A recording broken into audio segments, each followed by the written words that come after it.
tous et bienvenue sur motoverse.com pour la présentation des 450 KXF 2016. On a un invité de prestige, vous l'avez reconnu, c'est Ryan Villopoto. Ryan, what do you think about this new bike? Very pleased with it. They've made a lot of really good changes to the 16. I'm most impressed with the amount of weight that it's lost. I think it's around 3.4 kilos, so in pounds, it's like 7.5 pounds. So It's almost like your race bike? Yeah, it's getting close. Every year they come out they improve the product, and this year they made a very big gain on improving it. We always try to get the weight down. We always try to get smooth power, more but smooth. They increase the power, I think, around 2.7 horsepower. But sometimes that's just the number on the dynos. For me, it has to be very smooth, and so it's easy to ride. So more power, but easy to ride. Voilà, donc la nouvelle KX450F, la grosse nouveauté en fait c'est la légèreté qu'elle a. On a gagné plus de 3 kg, ce qui est assez exceptionnel pour une machine de série. On s'approche vraiment des machines d'usine.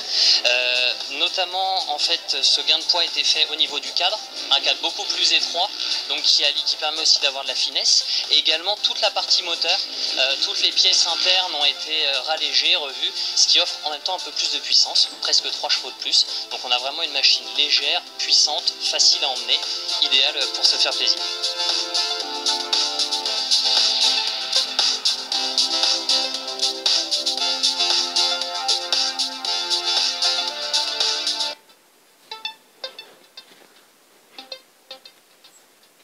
Beaucoup de changements sur cette moto, 90% des pièces sont nouvelles, comme nous l'ont dit tout à l'heure Maxime et Ryan Villopoto.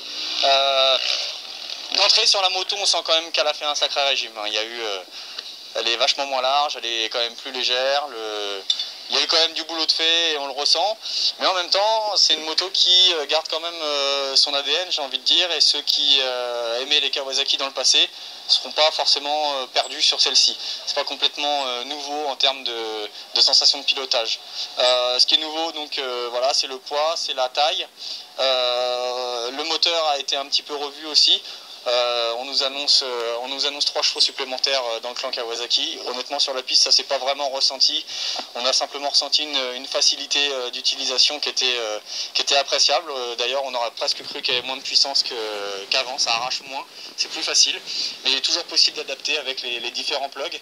Et Kawasaki propose également un boîtier pour créer ses propres maps et c'est très intéressant. Au niveau suspension, bon, c'est des suspensions Showa SFFR, il y a moyen vraiment de faire un peu tout ce qu'on veut, c'était un peu soft en début de journée, on a progressivement durci pour rouler sur ce terrain en toute sécurité, et on a utilisé une petite application Showa SFFR qui est disponible sur les smartphones et qui permet d'ajuster les réglages et d'avoir la courbe, c'est super intéressant.